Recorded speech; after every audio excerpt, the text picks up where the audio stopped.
everyone. You are with Wendy and Barb again for our music chat. And today we're going to start a little bit differently because we're going to talk about a piece of music that I know you know, but if we just give you the title and start talking about the composer, you might kind of go like, what is she talking about? So we are going to start with the music today. And we have Melanie here that's going to play her flute and Wendy, of course, at the piano. And we're going to listen and then talk about this wonderful piece of music. All right.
Thank you, Melanie.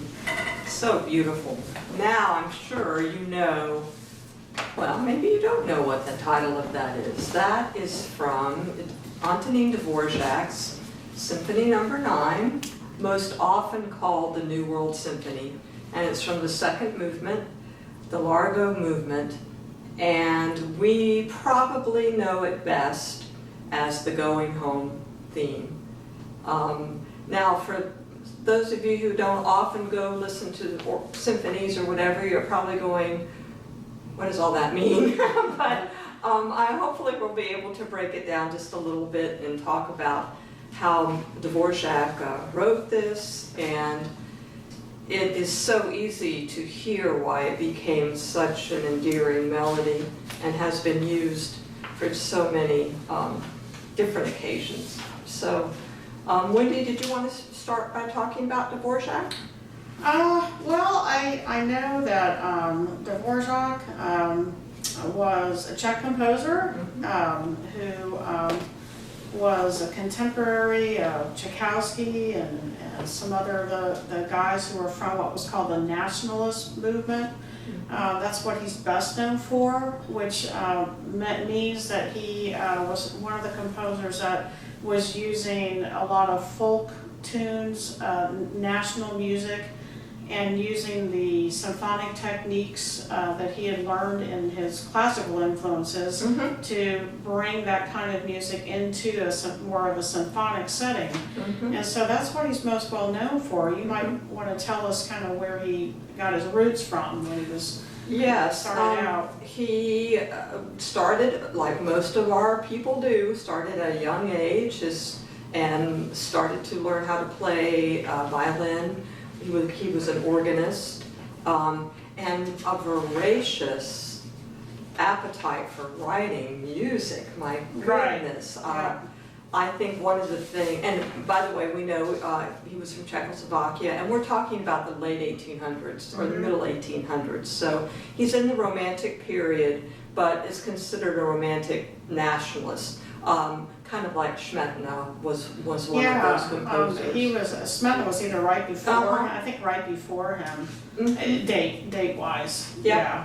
And like you said, those composers who wanted to celebrate their nationality, they wanted to bring those folk tunes and whatever to the public in this way.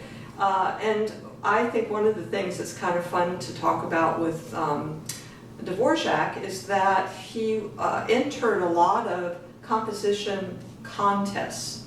At the time, they would do that in Europe, in Austria and whatever, so that it would give young composers a chance to get a prize money and be able to sustain themselves monetarily and continue to write, which we still kind of sort of do today with different things. And he had entered this contest with 15 different pieces of music, and 2 of them were symphonies. So we're talking about, a piece that's 4 movements and quite a lot. Right. And but there was all operas, all kinds of things. And it so happened that one of the judges in this particular contest happened to be Johannes Brahms. And I think he came in at the last minute. They just is that right? needed someone to judge, and he came in.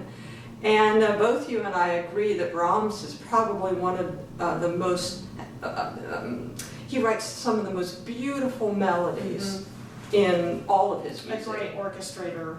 Great orchestrator, just all that good stuff. And he was overwhelmed by Dvořák's entries.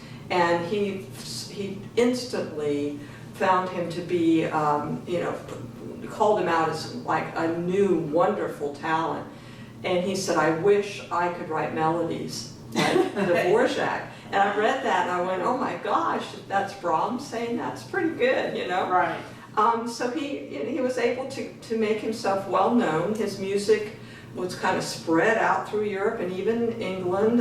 They did one of the Stabat Maters there, and it came to the United States. So he was just a prolific composer. And right, and he was a career musician from the get-go. He started working as early as 16. Yeah. Around town, just a town musician, Yep. like the folk festivals and the fairs. And the organist. And he also played in the local orchestras, in his late teens and early 20s. But he was in his 20s. I think he was already putting out quite a bit of compositional, stuff. Right. And was acquiring. He was much more influenced at that point.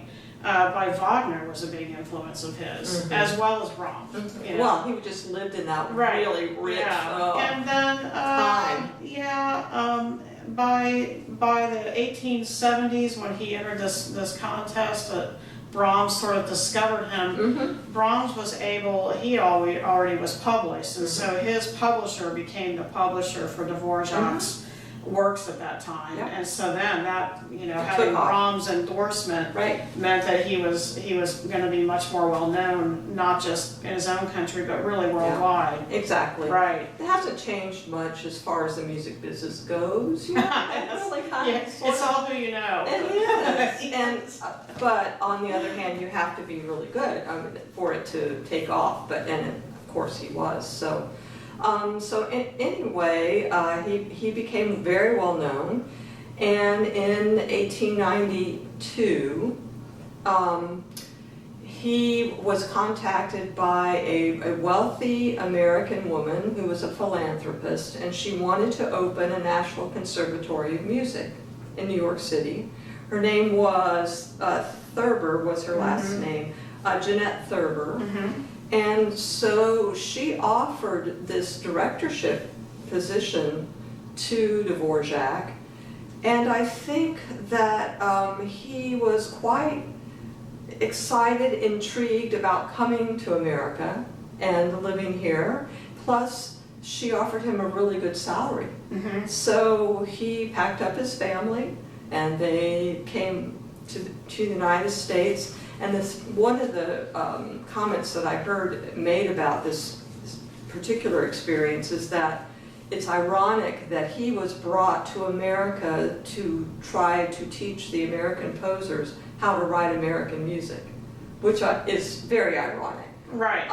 And I think probably what they meant was that we would like to have music that originates in America, and perhaps because of his great skills at composition, he would be a person that would be able to teach them to be creative and write music and that sort of stuff. When he got here, he's here, his job is to help American composers find ways of using their own music and incorporate it into serious writing, symphonic writing, and so forth. And so he became interested in African American spirituals as well as Native American Indian music.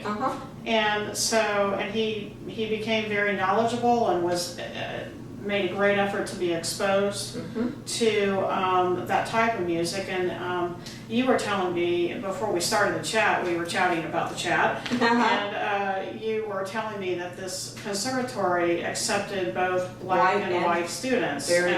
So he met African American singers and musicians who, of course, knew those melodies and those traditional folk things that are really what we were saying was the only really truly American music, and maybe even not the Indian music would be the only truly Native American music that we have. But the African American music certainly, even though it has African influence, it's we have such a long history with it. Well, let's talk about that because for a bit, because the music of the enslaved people in our country had roots in Africa, of course, the call and response and all of those things that is part of African music. But their experience is what created those spirituals. Their experience of being enslaved people in our country. So that's why we can say that it pretty much originated here and from those people. Well, that makes sense. Yes. And Harry Burleigh was a student of Dvořák's. And fortunately, and of course Dvořák was very interested in learning some of this music, so he sang him a lot of spirituals, and he shared with him those melodies. And so I don't know if we want to go ahead and skip into the controversy about the New World Symphony, but well, he wrote it, he was here for 3 years. 3 years. He came, he was offered the position in 1892 and moved, I think, in September of 1893 to America with his family, to New York. But he summered in Iowa, and people feel that, and he even, I think, was interviewed and said that he was exposed to the open spaces of America out in the West that we kind of think of with when we think of American music even now, like later American composers like Copland, they capture America, the open spaces of the West. And so he wrote this symphony number 9, all 4 movements, having the influences of the nature that was America at that time. And plus he wrote it also with his life experience of having worked with a lot of his own Bohemian and Czech folk songs from Europe. He had that influence as well now as this influence of the spirituals and the Native American music of our country. Right. And so a lot of folks, for over time, sometimes rumors start. Right. And a lot of times, and I've heard this, off and on through the years, that Goin Home, that is the famous tune from that second Largo movement, was based on an American spiritual. But in fact, it was not. No. And yet we talked about the fact that as a composer, you are always influenced. You're always influenced by your experiences with music.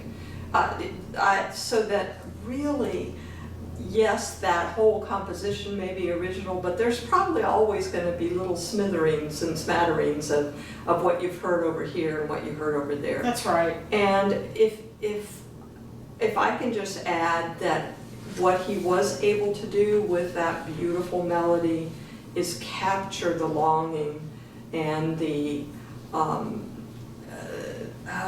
just the feeling of being in a different place, and it's been interpreted and used in lots of different scenes and lots of different whatevers, and we kind of associate it with enslaved Americans and so forth. But truly, it probably just came out of his listening to spirituals and his folk music from his homeland, and then just him, because it is Dvořák's music. That's it. And I do have a quote from him. The symphony premiered in New York by the New York Phil in December of 1893, and it was at Carnegie Hall. Mm-hmm. Yeah. So how thrilling is that? And also it was written about in the New York Herald after it premiered. And so in that article, it quotes him as saying, "I have not actually used any of the Native American melodies. I have simply written original themes embodying the peculiarities of the Indian music, and using these themes as subjects have developed them with all of the resources of modern rhythms, counterpoint, and orchestral color." So there it is. Right. Yeah. Mm-hmm. And I think, as often happens, musicologists and learned people just like to sit down and talk about it, and discuss it. And also, it goes on to say, Dvořák stated that he regarded the symphony's second movement as a sketch or a study for a later work that he intended to do, either a cantata or an opera, which would be based upon Longfellow's Hiawatha, but he never did. He never came back to it. Yeah. Yeah. So that was kind of interesting. Just generally speaking, and I think it came out of his experience being here and maybe listening to lots of different kinds of music and being with different kinds of people. So it is the New World Symphony, and we associate it with him being here and traveling and spending some time here. If anything, it reminds us of that time, and it reminds us of the longing that so many people at that time felt about being far from home, or right. And, so it evokes those kinds of things. So we should probably move on and talk about the lyrics that came later. So it turns out that one of these students that came to the conservatory, he was a student, right? Yes. I have it right? He was.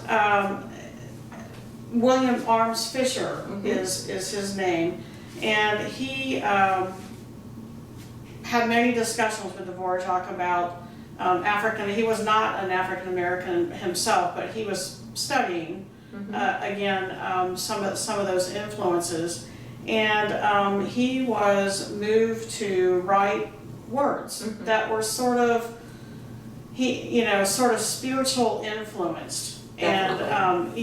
And we think probably that's how there's this confusion. The words are so reminiscent of a lot of the lyric that we find in African American spirituals from that time period, that I think people just assumed that's what it was. But this was like 23, 4, 5 years after 1922. After the premiere of the symphony, that he took that second movement and actually wrote these words to it, and so those did come later. And there's some things that were sort of interesting about this guy, and I only bring this up because our last couple of music chats we were talking about people who were music educators, or people who were interested in children's music. And let me see if I can find his quote, or I wanted to say that he wrote an article for Music Ed Journal Oh, well, good for him. In 1933. This is a magazine that all music educators receive. We're all members of the National Music Educators. MEMC? Yeah, MENC. And so he wrote for the Journal, and he was something else. It says here, in this article, the article was entitled Music in a Changing World, and in the article it said that he was one of the first to interrogate the role of popular music within music education. So Integrate it, you mean? to use it, integrate it.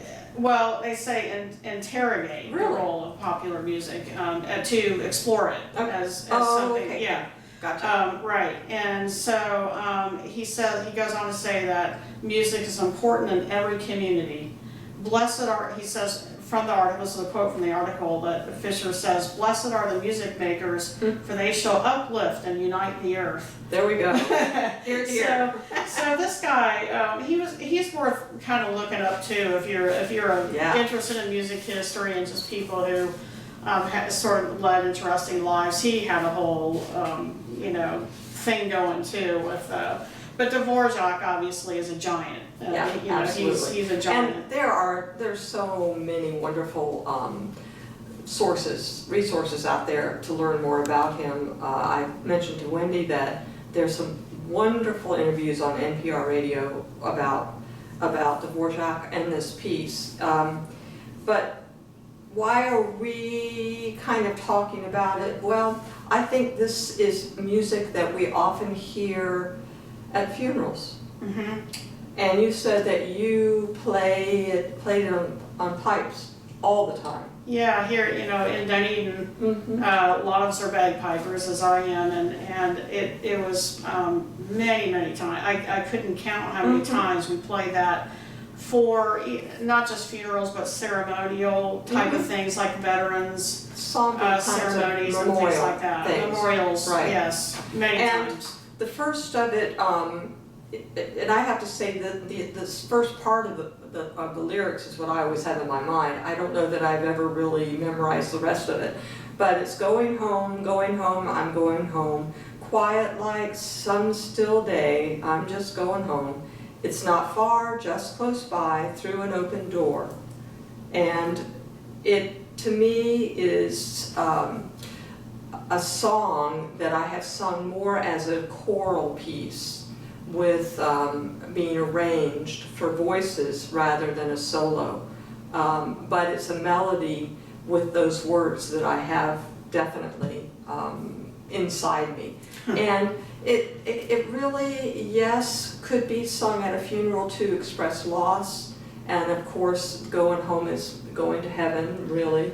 Yeah. But it could be used for anything where, again, you just want to have a memory and I think too that it stands on its own even without the words. Absolutely, because as has been referenced in many of the articles and everything, the melody itself is so melancholy, it's so longing, and so it really it just does allow your mind to go in those open spaces, those open spaces of nature, and have your own reverie about what it is that you're thinking about.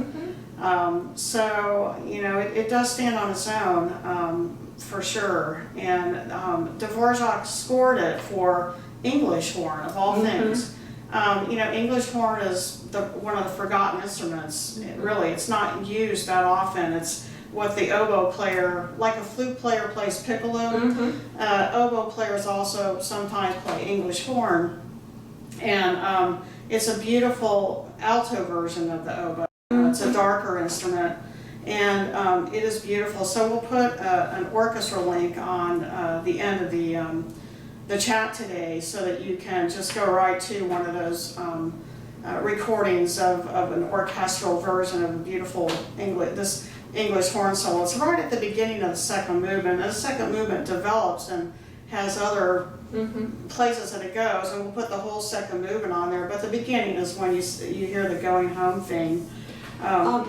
And before we leave Dvořák, I just want to also point out that because he came here and because he did use some, well, he had already been a composer that used folk music as an influence in his compositions. Right. The Slavonic dances might Yes. be the Oh most my gosh, famous of yes. all, yes.